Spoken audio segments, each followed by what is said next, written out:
with the reality of COVID-19 forcing restrictions and lockdowns in many parts of this country. One of the big questions we've been exploring here at BNN Bloomberg is what is going to be the economic impact of that? Well, Bank of Montreal has crunched some numbers, and they are getting it down to what happens on a weekly basis from the impact of some of these potentially stringent measures, the ones we've seen, and possibly more to come. Robert Kavcic is a senior economist with BMO, and he joins us now. Robert, thanks for being with us. So as I alluded to, you guys have done some work to figure out the impact from this. What did you find?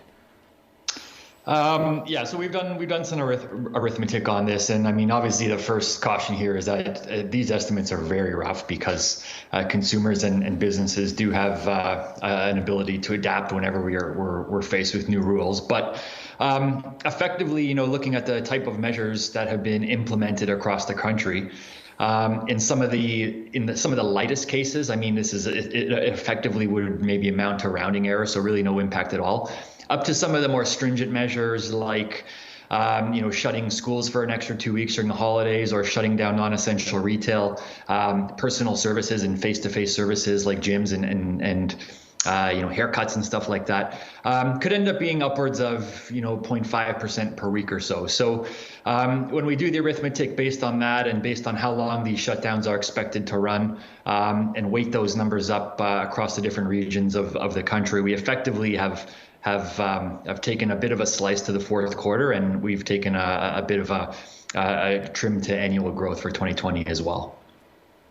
All right. Well, as you say, it ultimately depends on how things play out, but your numbers finding, to your point there, that it could be upwards of 0.5% on a weekly basis. So just to clarify for the fourth quarter, what kind of period is that going to look like now, maybe versus compared to the best case scenarios when we were coming out of lockdown a few months ago? Yeah, so a few months ago, when we were going through late summer, early fall, we were looking at an economy that was actually running with pretty solid momentum, and we were probably looking at 4 or 5, maybe upwards of 6% annualized growth in the fourth quarter. Now, after some of these measures have been announced, we're effectively looking at something that could be closer to zero for fourth quarter annualized growth. And effectively that reflects the annualized impact of these forced lockdown measures across various parts of the country. Robert, we've spent some time this morning talking about the situation in Alberta this week, of course, because of lockdowns in cities like Toronto. We talked about the picture in Ontario. When you do the provincial breakdown, what were some of your big takeaways around what happens with these restrictions and lockdowns and the fourth quarter picture? Yeah, so when you look at it on a provincial basis, I mean, you're seeing similarities across most of the provinces, but differences in terms of how aggressive some have been with respect to where we think the biggest impact would be, which is shutting down components of retail or limiting capacity in areas of retail and face-to-face services and things like that, as well as now we're starting to see some more movement on schools. But when you consider that and you consider the various timelines that the provinces are running with, I would say Manitoba has probably been earliest and most aggressive on this. So when we're looking at quarterly growth or the annual hit to overall 2020 growth, I would say Manitoba is at the top of the chart right now. Quebec is probably not far behind in that they've have already for a couple of weeks now have locked down various components of the Montreal and Quebec City economies, which is going to add up and have a pretty significant impact. And they're going to push some of these measures out into early January as well. So I would say that's a close number two. Ontario is probably somewhere in the middle. I mean, they've been a bit later to the game with respect to these measures. And then as you move out to Western Canada, I think the impact starts to get quite a bit smaller. In Saskatchewan, for example, where the case numbers are actually very high on a per capita basis, the measures taken in that province from an economic perspective have actually been quite light. Similar in BC, and then Alberta has been at the low end as well. Just until yesterday afternoon, they ramped up some of those measures as well. So we suspect that Alberta might be a tick or two higher in terms of impact than its neighbors in Saskatchewan and BC. I'm going to try to squeeze in a few more quick ones here, Robert. I mean, the issue that's helpful provincially, the breakdown. We've heard the head of the small business lobby group talk about the number of potential small businesses who just won't make it to the other side of this. Have you done any estimates on how many small businesses are in jeopardy right now? No, we haven't done a count, but I think to that point, one of the big takeaways here is that consumers may very well adjust their behavior through the holiday season and offset some of the weakness that the lockdowns alone would create. So when you look at headline GDP in Canada, we might actually not, at the end of the day, see a terrible impact. Certainly nothing that looks like we saw back in the spring, but. To your question and to your point there, I think the real impact that we have to be mindful of is below the surface.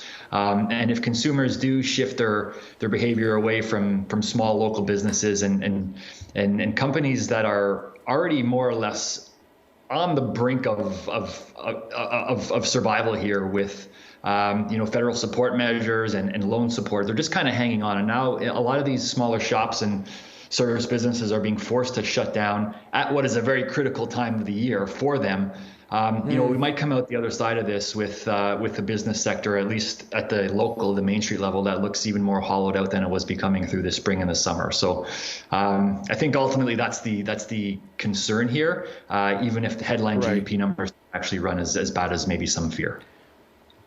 Okay, I want to finish with a couple of things to watch for. First of all, we hear about vaccine. If vaccines get rolled out perhaps faster than expected, plus you mentioned the government supports, we're about to get an update on the economic picture from the finance minister. If there's more federal support, and obviously we've already seen a lot of that, could that change the economic outlook that you've outlined this morning? In the short term, I don't think so. So we're looking at the real impact, the bulk of it hitting in the fourth quarter, and obviously that's premature to be worried about or to be anticipating any kind of vaccine. I think it's also beyond the point where federal support measures are going to hit. To be fair, they're already very generous, and they already are running pretty freely right now, and they're very well understood. So unlike back in the spring, I think those measures are actually going to support more through this second wave than they did back in the spring, because there was a lot of uncertainty about how to access funds and things like that. As we go into 2021, I think that's where these factors start to have a big impact, and presumably around middle of next year through the second half of next year, as this vaccine hopefully does get rolled out, that's when you're probably going to see growth accelerate even further, as some of these sectors that are still being pinned down by the virus actually get to come back and support the recovery, which they haven't really done much of to date. Robert, good to get your perspective this morning. Thanks very much. That's Robert Kavcic with BMO with his economic projections. It's a complicated time. Helpful to do some of the math.